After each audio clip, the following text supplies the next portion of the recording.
The trip to the hospital was uneventful. I stared out of the side window silently as I watched the world speed by. I was taken to a locked ward where I was locked into a private room after relieving me of my clothes. It was humiliating. I was forced to disrobe in front of a nurse who I could have sworn was hiding a smile when she saw my wet diapers.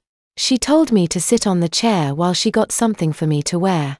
When she came back, I saw that she had a stack of disposable diapers in hand. She made me lay on the bed so she could change and put a hospital gown on me. The details after that are hazy to me. I guess the doctor wasn't wrong about what the drugs and the ECT treatments would do to my memory.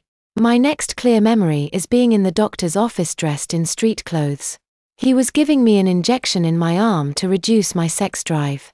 I remember thinking that I couldn't remember anything about my treatments, only that I thought it was ridiculous for a grown man to have to wear diapers, and I was glad Pauline had made me go into the E associated with ECT treatments. I was nervous about my performance, but my notes and my team carried the day and we built the first prototype for testing.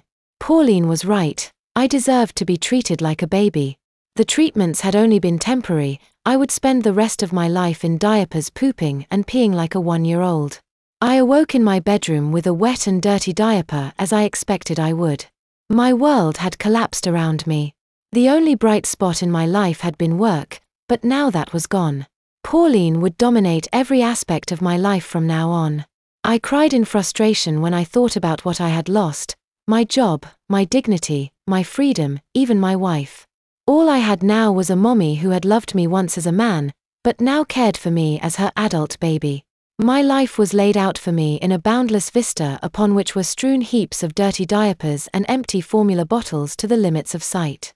I would measure time not by the calendar, but by my feedings and naps. My cries became wails of torment when I realized that mental regression was inevitable for me. 1 month, perhaps 2, would be all I had before my mind retreated back into the serene contentment of infancy. I was doomed by my fate as certainly as Gina had been by my infernal machine.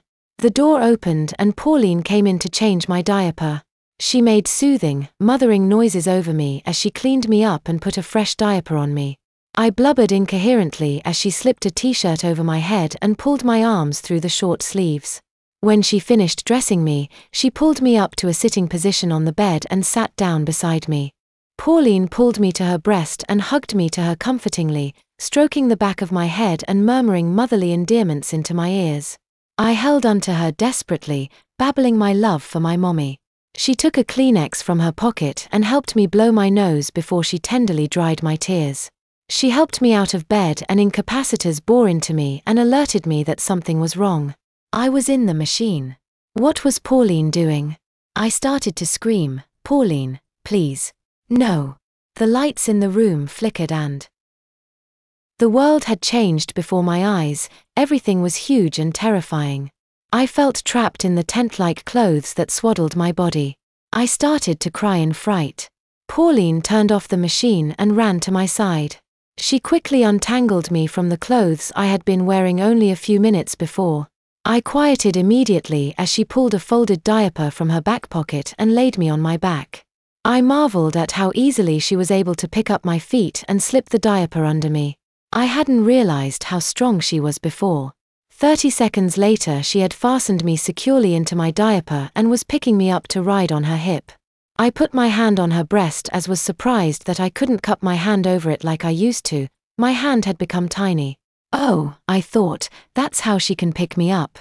I've gotten smaller, a lot smaller.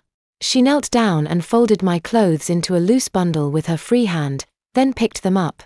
Pauline turned out the lights behind her and locked the door as we left the lab. When we reached the car, she unlocked the trunk and took out the auto seat she had bought for Gina. She sat me on the floor of the car while she wrestled the seat into position and buckled it in place. Then she picked me up and sat me in the infant seat.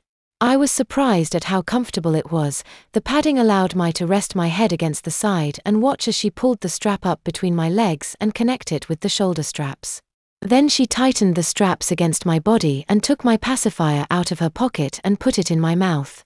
I looked at the world in renewed wonder as the cars and streets passed by my window. Presently I became sleepy and drifted off to sleep.